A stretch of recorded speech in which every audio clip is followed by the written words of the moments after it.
Koreans and the Japanese have the same word. I mean, they pronounce it differently because it's a different language, but it's written exactly the same character. You know, these Asian countries and societies have been around a long time.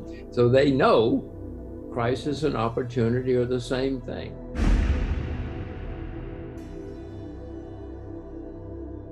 It's interesting that the Chinese have a word which does not exist in English. The Chinese have been around a lot longer, and the word is wei ji, and what it means is that catastrophe and opportunity are the same thing.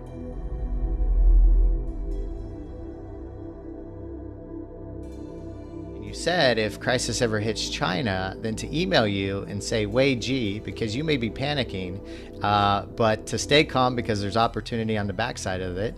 And as we all know, a year and a half ago, COVID hit, apparently coming from China, and has affected the entire world. So how has life been for you over the past 3 years with everything that's going on with COVID and China and investing?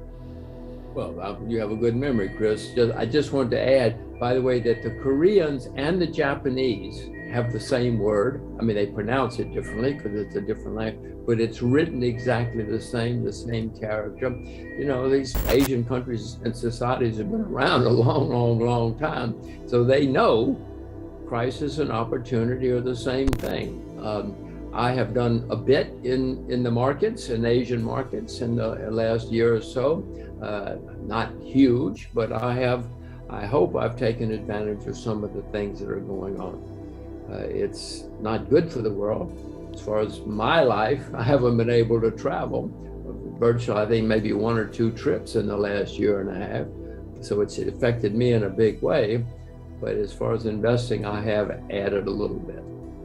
Looking around the world, probably the most exciting country in the world right now is about to be Korea, because they're going to join or open up. It will be an extremely exciting country for the next 10 or 20 years. Russia, having been a disaster for most of the 50 years that I knew about it, is now turning around as a great place. China, of course, but China's certainly having problems. But I would remind you, America became the most successful country in the 20th century, but along the way we had a horrible civil war. We had 15 depressions with a D. We had very few human rights. We had no rule of law. We had massacres in the street. I mean, you could buy and sell, you can still buy and sell congressmen in America, but they used to be cheap, very cheap, as America was rising. So yeah, China's going to have plenty of problems. Everybody does who rises, whether it's a company or a family or an individual or a country.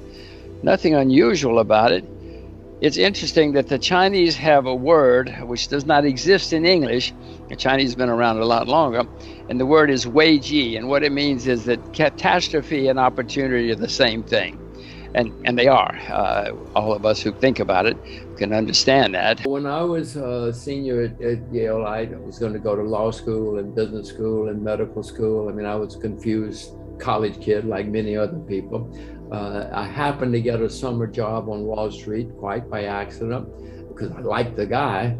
He gave me a summer job and I fell in love. I realized, you know, my whole life I had been keen on what was happening in the world, and here was a place that would pay me to follow my passions, and it'd pay me well if I did it right. So I didn't go to law school or business school or medical school. I went to Wall Street as soon as I got out of the Army. No question that the internet did not exist 50 years ago, that's for sure. I promise you of that. But there were always entrepreneurs. I mean, not the same kind, but if you read back in history or literature, you see that there were always people starting businesses. Many times people going to different countries. In the old days, the British were everywhere starting businesses. The British Empire was everywhere. But even, you know, later there were many Americans. There was once a book called, what was it, The Ugly American or something, about so many Americans in foreign countries starting businesses. So this has happened, obviously not to the extent it does now because it's much easier, etc. I can remember when I was going around the world on the motorcycle, only way I could communicate, and it's from many places, was I would send my parents a postcard hoping they would find out I was still alive. There were no phones, there were no anything. That's all very, very, very different now. fortunately. And I'm sure that as the world continues to develop communications, it will become even more. I hope it does. I hope the world becomes more open and more cosmopolitan and international for all of us.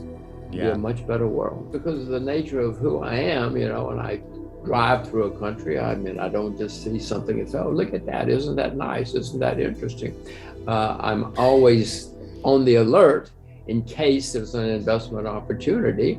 If I see some dramatic change or something somewhere, then I try to take advantage of it. I remember crossing in one border in Africa, couldn't believe how different it was. So I went to find out if there was a stock exchange. There was. So I bought every stock on the stock exchange. It was such an exciting country from my experience on the, only 7 stocks, by the way, only 7 listed, lest you think I'm some kind of big hitter or something. But I could see the differences from the ground up. So I went and found the stock exchange and started investing. It has to do with purely and simply what's happening in the world. If it were country X, I would be telling you this about country X, but China, I could see 35, 36 years ago that there were dramatic, exciting changes taking place in China. You know, when I first went to China, I was terrified. American propaganda all my life had said that the Chinese were evil, vicious, bloodthirsty, dangerous people. I got there and I realized, oh boy, these guys want to be rich. They all work from dawn to dusk. They save huge amounts of their income, etc. So I could see what was happening. I mean, anybody who doubts that, just go back 35 years ago and you will see that China has had an unbelievable change as they become more and more capitalist. They still call themselves communists, but they're among the best capitalists in the world. And I could see, I thought, dramatic changes taking place. And for what it's worth, China is the only country in world history that's had recurring periods of greatness. Rome was great once, Egypt was great once, Britain was great once, but China's been great on top 3 or 4 times in the last few thousand years. And I don't know why they're the only country that's been able to do it, but they're on the rise again, whether we like it or not. Yeah. We can say it's terrible. We can say they're evil, vicious, dangerous people. When you see problems in China, I'll probably be panicking like everybody else, but please send me an email and say, Wei Ji, so I can go in there and buy. But don't think China's not going to have problems. I guarantee you they are. I just don't know what and when. Asian countries and societies have been around a long time, so they know crisis and opportunity are the same thing. Probably the most exciting country in the world right now is about to be Korea. The world continues to develop communications, it will become even more.